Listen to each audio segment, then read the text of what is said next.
తమిళనాడులో ప్రజల నమ్మకాన్ని విశ్వాసాన్ని చూరగొని 108 స్థానాలలో విజయం సాధించినటువంటి విజయ్ ముఖ్యమంత్రి పీఠానికి కొద్ది దూరంలో ఆగిపోయాడు. విజయ్కి కాంగ్రెస్ పార్టీ మద్దతు ఇచ్చింది. 5 ఎమ్మెల్యే స్థానాలు ఉంటే 5 ఎమ్మెల్యేలు మా మద్దతు ఉంటుందని చెప్పింది. అటు లెఫ్ట్ సిపిఎం సిపిఐ పార్టీలు, ఆ తర్వాత ఇంకొక ముస్లిం పార్టీ వాళ్ళు మేము మద్దతు ఇవ్వం, మేము డిఎంకేతో ఉంటామని చెప్పి వాళ్ళు చెప్పారు. ఇక్కడ మనం ఒకటి అర్థం చేసుకోవాలి, గతంలో మణిపూర్లో కానీ చాలా చోట్ల హంగ్ ఏర్పడ్డప్పుడు అక్కడ ఉన్నటువంటి గవర్నర్లు ఏం చేశారంటే మెజారిటీ సీట్లు సాధించినటువంటి వాళ్ళని ప్రభుత్వ ఏర్పాటుకు ఆహ్వానిస్తారు. ఆ తర్వాత ఇప్పుడు తమిళనాడులో కనుక విజయ్ కాకుండా బీజేపీ వాళ్లకు ఆ సీట్లు వచ్చినుంటే ఇవాళ బీజేపీ వాళ్ళని ఎమ్మెల్యే ముఖ్యమంత్రి పీఠం మీద కూర్చుండబెట్టకపోతుండే అక్కడ ఉన్న గవర్నర్. మరి విజయానికి ఒక న్యాయము, బీజేపీకి ఇంకో న్యాయం. ఇంకా వీళ్ళు ఎవరు వచ్చినా పర్వాలేదట కానీ విజయ్ రావద్దట. వాళ్ళ కుట్రలు చూడరు ఎట్లా ఉన్నాయో. ప్రజలేమో విజయ్ని కోరుకున్నారు. ప్రజలు విజయ్ని కోరుకుంటే వీళ్ళేమో గవర్నర్ ఏమో లేలే నేను 118 మంది పూరాగా లెక్క తీసుకొస్తేనే నేను చేస్తా, నేను ఆహ్వానిస్తా అని చెప్పి గవర్నర్ చెప్తా ఉన్నాడు. ఇది ఎక్కడ న్యాయం? నాకు అవకాశం ఇవ్వండి, నేను బలం నిరూపించుకుంటా అని చెప్పి ఆయన చెప్పిండు క్లియర్గా. అలయన్స్ తీసుకుంటాడా, ఏం తీసుకుంటాడా అనేది ఆయన ఛాన్స్ ఇవ్వాలి కదా. ఆ ఛాన్సే ఇయ్యనని చెప్పి చెప్తా ఉన్నాడు గవర్నర్.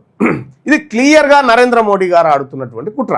ఆడ డిఎంకే అన్నా డిఎంకే కూడా ఒకటైతే అట, డిఎంకే అన్నా డిఎంకే కూడా ఒకటైతే అని చెప్తా ఉన్నారు. కానీ టైమ్స్ ఆఫ్ ఇండియాతోని స్టాలిన్ మాట్లాడుతూ ఆయన ఏమన్నాడంటే మేము బద్ధ శత్రువులం, మేము ఒకటయ్యే పరిస్థితి లేదనేటువంటి మాట చెప్తే అన్నా డిఎంకేలో ఉన్నటువంటి కొంతమంది 30 మంది ఎమ్మెల్యేలు విజయ్తో కలవడానికి సిద్ధంగా ఉన్నారనేటువంటి చర్చ జోరుగా సాగింది.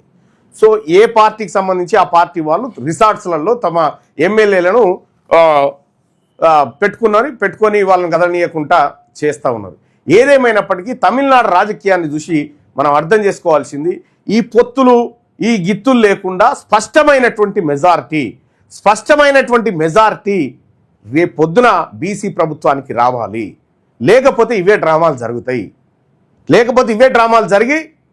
వాళ్ళంతా ఒకటైతారు. నేను చెప్తా ఉన్నాగా, మళ్ళీ వాళ్ళంతా ఒకటైతారు. అక్కడంటే బీసీ ప్రభుత్వాలు గుద్దుకున్నా తనుకున్నా వాళ్ళే కాబట్టి ఏం ఇబ్బంది లేదు.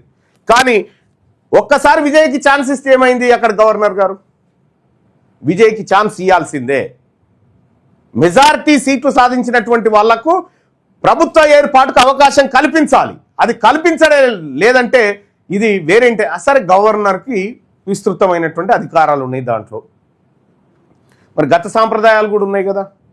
అనేక చోట్ల మెజారిటీ లేనటువంటి వాళ్ళని ఎన్నోసార్లు ముఖ్యమంత్రి పీఠం కోసం ఆహ్వానించిన చరిత్ర ఉంది బీజేపీ నియమించిన గవర్నర్ల దగ్గర. మరి విజయం దగ్గరకు వచ్చేసరికి మొత్తం కావాలని ఎట్లా అడుగుతా ఉన్నారు? మరి ప్రధానమంత్రి నరేంద్ర మోడీ గారు భారతీయ జనతా పార్టీకి మొన్న జరిగిన పార్లమెంట్ ఎన్నికలలో 280 సీట్లు రాలే. మరి 220 కన్నా ఏమో ఆగిపోయారు. మరి మొత్తం మీకు వచ్చేదాకా ఇస్తాను ఆగలే కదా. సో కాబట్టి తమిళనాడులో విజయ్కి ముఖ్యమంత్రిగా అవకాశం కల్పించాలి గవర్నర్ కల్పించాలి. వాళ్ళ కుట్రలు కుతంత్రాలు పాపం వాళ్ళ ఆయన కాన్వాయ్ కూడా తీసేసిరు. చాలా బాధపడుతుండు విజయ్.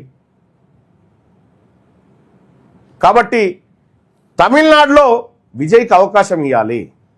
విజయ్ని ప్రజలు గెలిపించుకున్నారు. కాబట్టి తెలంగాణ రాష్ట్రంలో ఉన్నటువంటి ప్రజలారా తమిళనాడు రాజకీయాలు చూసి మనం అలర్ట్గా ఉండాలి.